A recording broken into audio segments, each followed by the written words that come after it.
Hello everyone, welcome back to my channel. Today is going to be a different kind of video. I haven't really made any book recommendation video, like specifically just giving you guys book recs. So this is going to be a book recommendation video, as you can tell by the title. Happy March, happy International Women's Month / day, which is going to be on the 8th.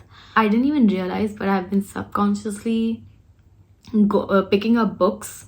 The last couple books have been all about like women, but also specifically women with issues like with their moms and like mother-daughter relationships and things like that.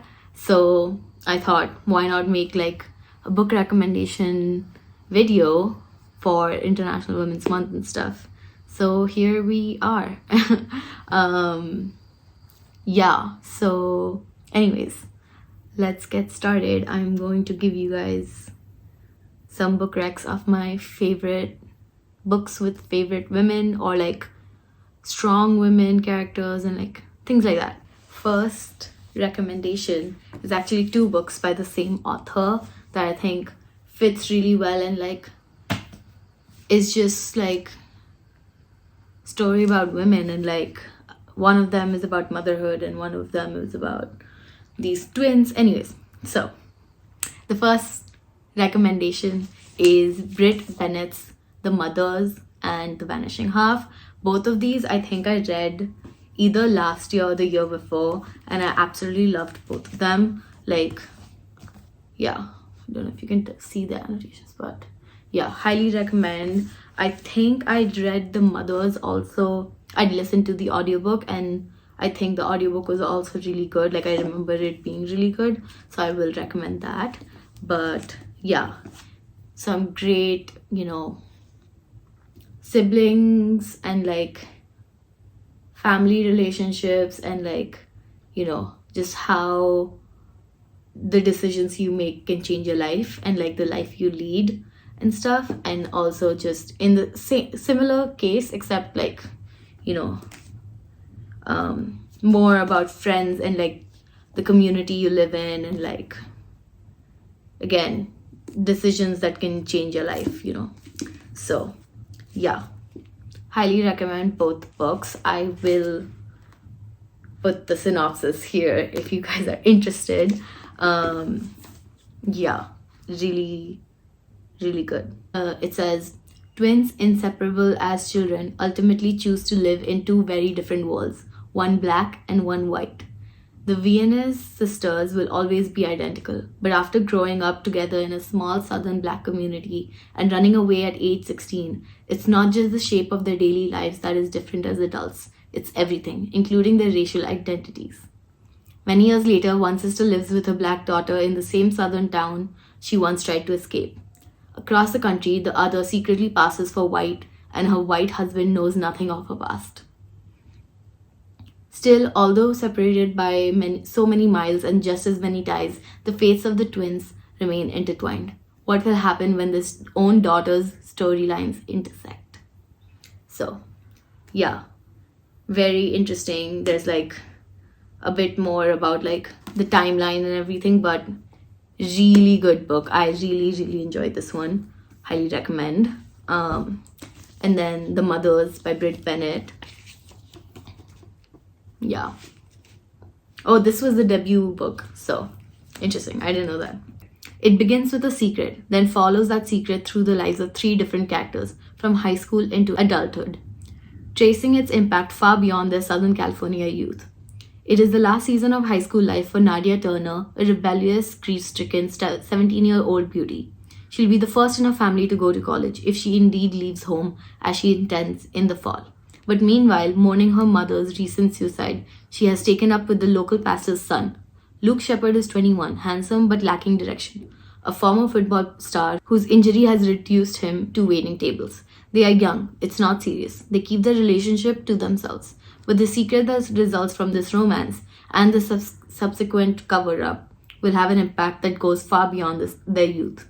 As Nadia hides the truth from everyone, including Aubrey, her chaste best friend, the years move quickly. Soon, Nadia, Luke, and Aubrey are full-fledged adults, still shadowed by the choices they made in their youth and by the constant nagging question, what if they had chosen differently? The possibilities of the road not taken are a relentless haunt. Yeah, very, very, interesting, very good. Friendship and the choices you make and yeah. Highly recommend both books, The Vanishing Half and The Mothers by Britt Bennett. Next on the list is another author, 2 books by another author that I really loved and I think really has, just great insight into just womanhood and anyways. In the Dream House and Her Body and Other Parties by Carmen Maria Machado. These 2 books, I read this I think in 2020 or 2021 and I still think about it so often. This book was insane and this short story collection was just also so well done. Yeah, highly recommend both. Yeah, so good. The writing is so good, the story, the way it's crafted and just the writing style is insane. So yeah, highly recommend both. I'll give a brief I'll just read the synopsis so you guys know what it's about.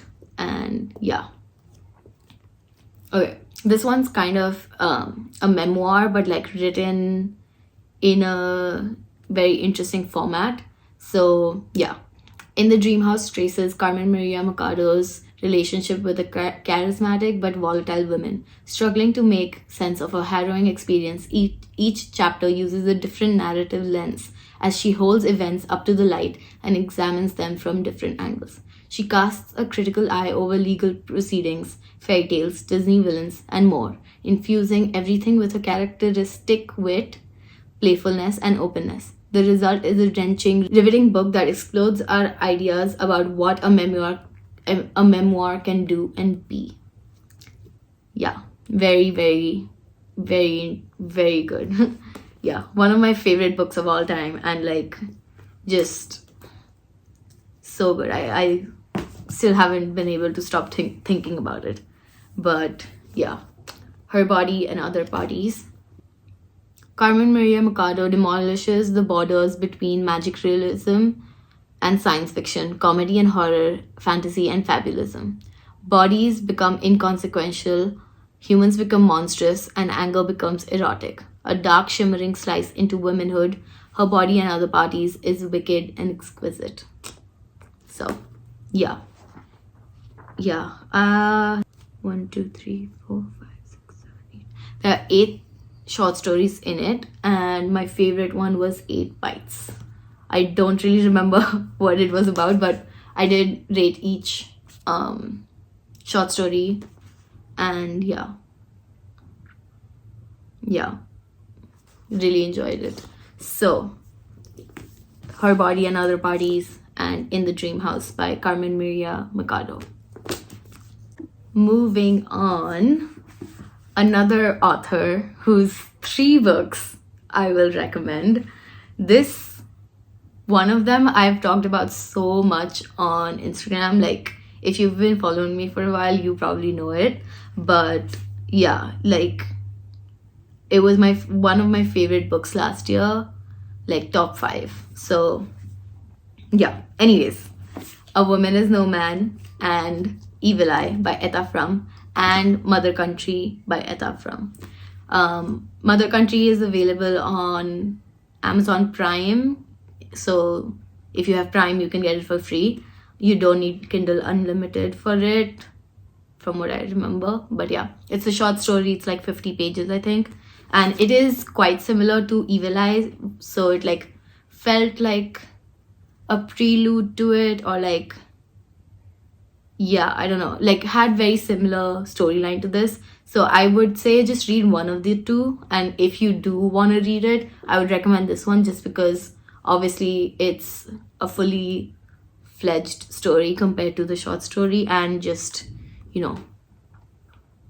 yeah, it's just so well written and just, the mother-daughter relationship, and like, you know, dealing with your past and like your trauma and healing your inner child and like things like that. Like, so well done. So yeah, Evil Eye. I literally just finished this last week and so good.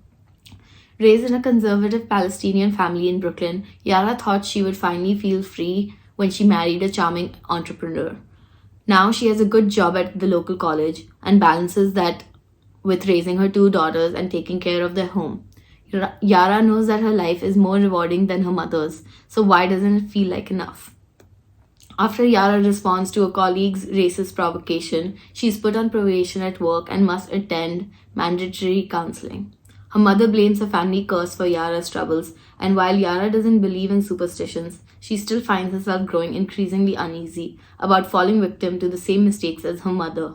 Yara's carefully constructed world begins to implode, and suddenly she must face up to the difficulties of her childhood, not fully realizing how that will impact not just her own future, but that of her daughters too. So, yeah.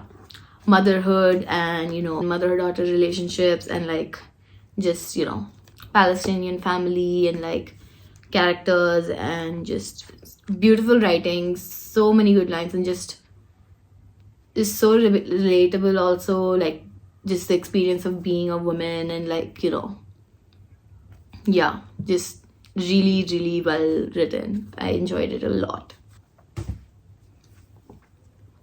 And then my fave, A Woman Is No Man by Ada Frum. I'll read the synopsis. Palestine, 1990. 17-year-old Isra prefers reading books to entertaining the suitors her father has chosen for her. Over the course of a week, the naive and dreamy girl finds herself quickly betrothed and married and is soon living in Brooklyn. There, Isra struggles to adapt to the expectations of her oppressive mother-in-law Farida and strange new husband Adam, a pressure that intensifies as she begins to have children, 4 daughters instead of the sons Farida tells Isra she must bear. Brooklyn, 2008. 18-year-old Dea, Isra's oldest daughter, must meet with potential husbands at her grandmother Farida's insistence, though her only desire is to go to college. But her grandmother is firm on the matter. The only way to secure a worthy future for Dea is through marrying a man. But fate has a will of its own, and soon Dea will find herself on an unexpected journey that leads her to shocking truths about her family. The sticker is bothering me and I can't read the full thing, but that's what I assume it says. But anyways, it's a multi-generational book, and it talks about, and it's in the perspective of the 3 women characters: Farida, the mother-in-law, Isra, the mother, and Dea, who's Isra's firstborn child. So yeah, very well written. The ending shocked me to my core. I was literally like, did I just read that right? Is that really what happened? Like, that kind. So very well written, very good, very, yeah, I still think about this book like so often. So yeah. In the theme of multi-generational stories, another one that I really loved is Homegoing by Ya Kyasi. This one I also read, no, I think I read this 2 years ago, or maybe even 3 years ago, either 2021 beginning or 2022 beginning. I don't know. Anyways, I remember it was cold. So yeah, I read this a while back, and I also think about this very often. And like, it's a multi-generational book about 2 sisters and how their lives branched out and like how their family tree branched out, I guess, just because of the different choices they made and stuff. And just so well written, so well done. I'll read the back. Ghana, 18th century. 2 half-sisters are born into different villages, each unaware of the other. One will marry an Englishman and lead a life of comfort in the palatial rooms of the Cape Coast castle. The other will be captured in a raid on her village, imprisoned in the very same castle, and sold into slavery. Homegoing follows the parallel paths of these sisters and their descendants through 8 generations, from the Gold Coast to the plantations of Mississippi, from the American Civil War to Jazz Age Harlem. Yagyasi's extraordinary novel illuminates slavery's troubled legacy, both for those who were taken and those who stayed, and shows how the memory of captivity has been inscribed on the soul of our nation. Yeah, very, very good, very well written, very devastating.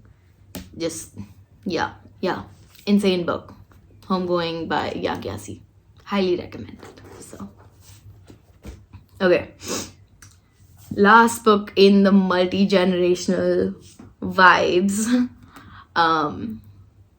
This one is also a multi-generational book, and yeah, just brilliant. I read this also, I think 2 years ago maybe, and also watched the show that was based on this, and it was so good and also so devastating. But yeah, Pachinko by Min-Jin Lee. This is chunky but so worth it. The writing is absolutely stunning, and just the way the setting is described, and like just what happens with each character, and like how the generation goes on is just insane. So yeah, anyways. Yongdo, Korea, 1911. Teenage Sunja, the adored daughter of a crippled fisherman, falls for a wealthy yakuza. He promises her the world, but when she discovers she's pregnant and that her lover is married, she refuses to be bought. Facing ruin, she accepts an offer of marriage from a gentle minister passing through on his way to Japan. Following a man she barely knows to a hostile country where she has no friends, Sunja will be forced to make some difficult choices. Her decisions will echo through the decades. Yeah. Spanning nearly 100 years of history, Pachinko is an unforgettable story of love, sacrifice, ambition, and loyalty, told... I hate stickers. Told through 4 generations of the family. Yeah, very, very well written, very good. Like, it's a lot of commentary on like the Japanese colonization, and like how that left so many people displaced and moving to Japan, and like not knowing anyone, and like just, yeah, so well done, so well written. Yeah, highly recommend. Yeah, also highly recommend the show. I watched it when it came out, and like it was so good, and like I think the characters also did a very good, like there were some things that were different in the show, but like it still was really well done, I think. And if any of you are K-drama fans, Lee Min-ho, the guy who was in Boys Over Flowers and The Heirs, and what else is he in? The King, Monarch, and The Legend of the Blue Sea, etc. He plays the Yakuza in the show. So, if anyone's interested, highly recommend Pachinko by Min-Jin Lee. Okay, next is 2 books that are mythologies, but that just I loved because of the characters, and like the characters it's based on, but also the way they were written and how they were just such a strong portrayal of strong women characters. So the first one is Circe by Madeline Miller. This was insane. Like, I loved the Song of Achilles, and it was good, and like, heartbreaking and devastating and everything that people say, but this I liked even more. And just like the way it's written, the way the writing is stunning, obviously, but also just like the way Circe is in it, and like I don't even know how to describe it. Like, it was just so good, and like, yeah, I love unlikable characters that people don't like because they're strong and they're not trying to make people like them, I guess. Like, I don't know if that makes sense, But anyways, I'll read the back. In the house of Helios, god of the sun and mightiest of the Titans, a daughter is born. Circe is strange, not powerful and terrible like her father, nor gorgeous and mercenary like her mother, but she has a dark power of her own, witchcraft. When Circe's gift threatens the gods, she is banished to the island of Aia, where she hones her occult craft, casting spells, gathering strange herbs, and taming wild beasts. Yet a woman who stands alone cannot live in peace for long, and among her island's guests is an unexpected visitor, the mortal Odysseus, for whom Circe will risk everything. Circe's tale is a vivid epic of family rivalry, love and loss, the inextinguishable song of women burning hot and bright in the darkness of a man's world. Yeah. So good. So good. Yeah. Just loved it. Like, I don't even know what to say. This is so well done. If you like strong women character, strong, unlikable women character, this is for you.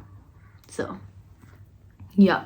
The other mythology I want to recommend is an Indian mythology that I've also talked about a lot.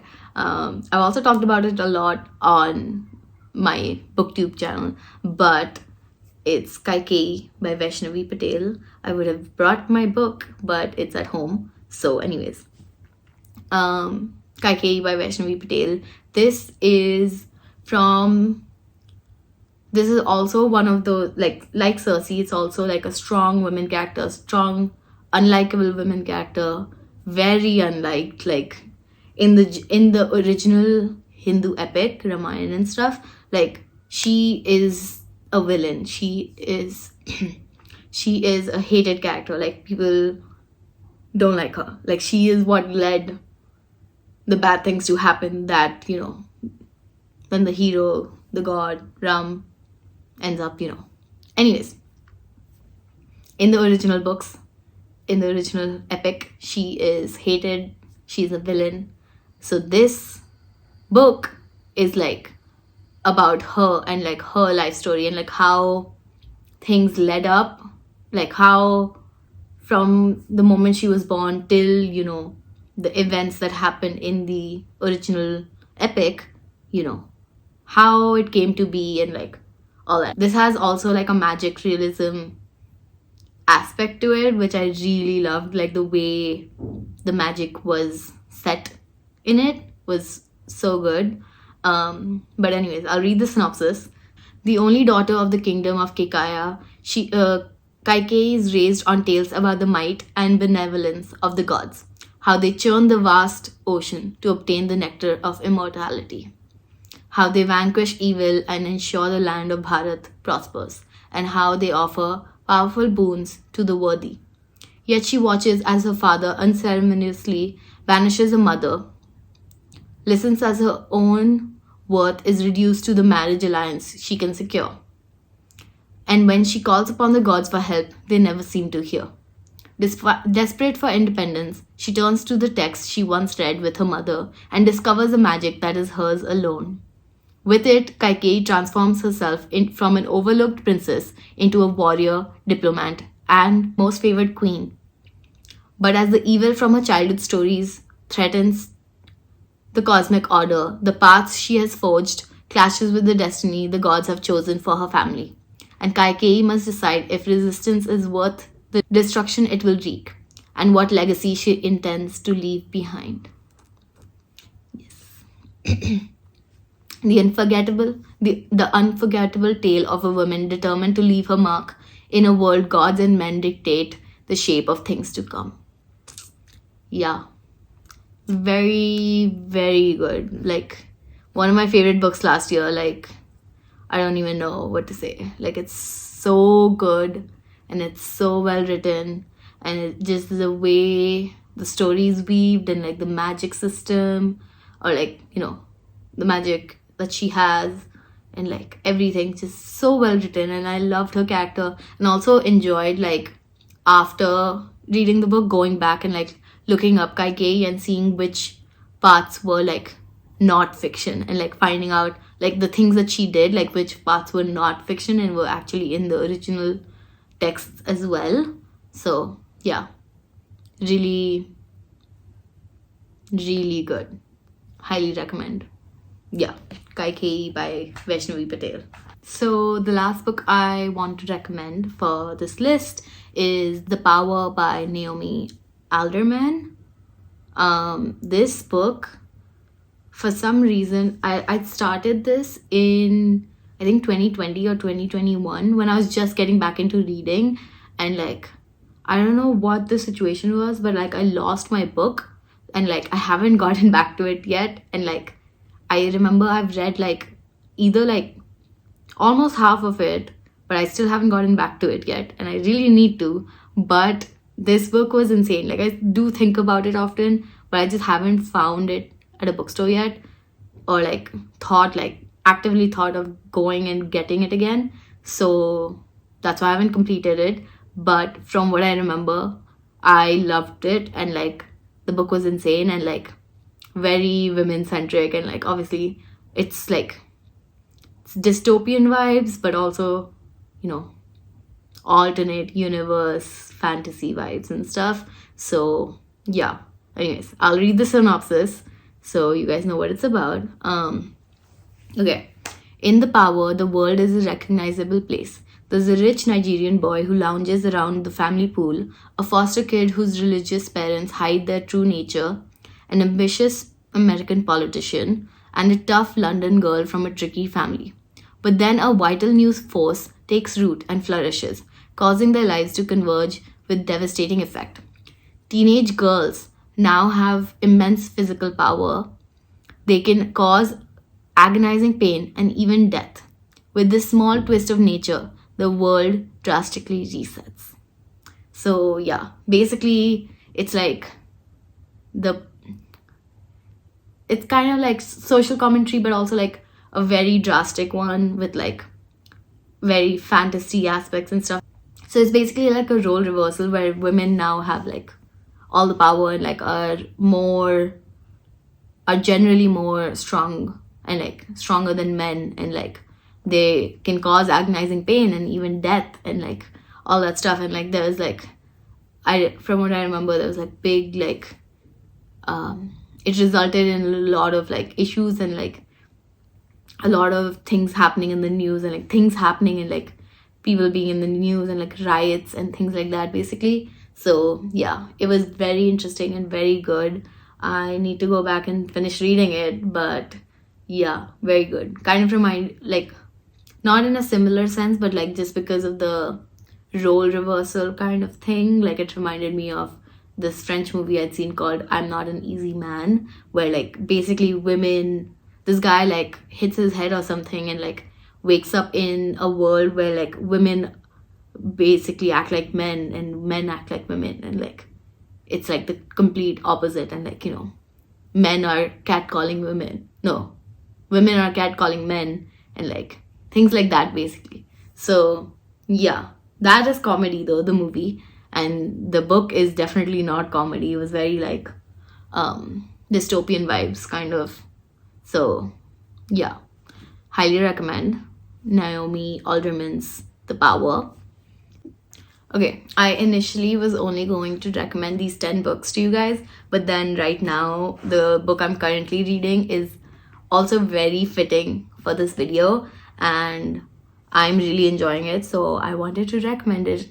And anyways, so here it is. Girl in White Cotton by Avni Doshi, also known as Burnt Sugar by Avni Doshi.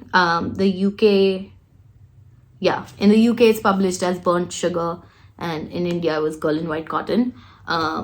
This is so good. I'm like I have this much left. I'm more than halfway done, and yeah, it's insane. Like, this is basically about the main character Antara and her mother and their relationship, and like it starts off with like her finding out that her mom is like forgetting things and maybe has Alzheimer's, and they've never had like a good relationship, and like you know, as we go on, it's like alternating timelines. We jump to the past and like see how she was brought up and like how unhealthy their relationship was, and like how she was not a good mother to Antara and stuff, and like just, you know, very insane, you know, dialogues, but also like just like the way mother-daughter relationships and like the complexity of it is captured in it is just so well done. And yeah, it's very extreme in some aspects, but like still really good. And yeah, okay, I'll read the back. Antara has never understood her mother Tara's decisions. Walking out on her marriage to follow a guru, living on the streets like a beggar, shacking up with an unknown artist, rebelling against society's expectations. But when Tara starts losing her memory, Antara searches for a way to make peace with their shared past, a past that haunts them both. As she relives her childhood in Pune in the 1980s, the time she spent at a Catholic boarding school in the hills of Maharashtra, and her years as a young artist in Bombay, Antara comes up against her own fears and neuroses, realizing she might not be so different from Tara after all. Girl in White Cotton is a journey into shifting memories, altering identities, and the subjective nature of truth. Tracing the fragile line between familial devotion and deception, Avni Doshi's mesmerizing first novel will surprise and unsettle you. Yeah, it's definitely surprising and unsettling me, but yeah, very, very well written. And also just like a crazy first line, which I have to share, because like I read that and I was like, oh my god, this book's gonna be insane. But anyways, okay. I would be lying if I said my mother's misery has never given me pleasure. That's the first line. Yeah, crazy stuff. I am enjoying it a lot. It is definitely very insane and unsettling. But yeah, really good. So, anyways, that is all of the books that I wanted to recommend. That is 11 books now, I think.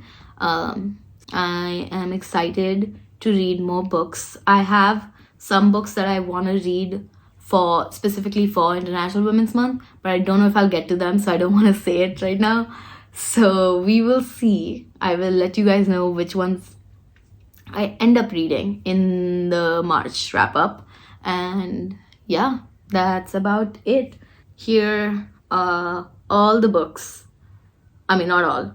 Here are most of the books that I just recommended you guys. So take a screenshot if you want the titles. But yeah, so thank you for watching this video. I hope you guys enjoyed it. Check out all these books, or like if you've read any of them, let me know. If you have some of your own recommendations for International Women's Month, let me know in the comments below. And yeah, happy reading, happy Women's Month, happy March. What else is in March? I don't know. Anyways, that's about it for this video. I will see you guys next time. Next video will be a February wrap-up, which will be insane because till now, I mean, it's not even, February is not over yet, but I've read, I think, 13 or 14 books so far.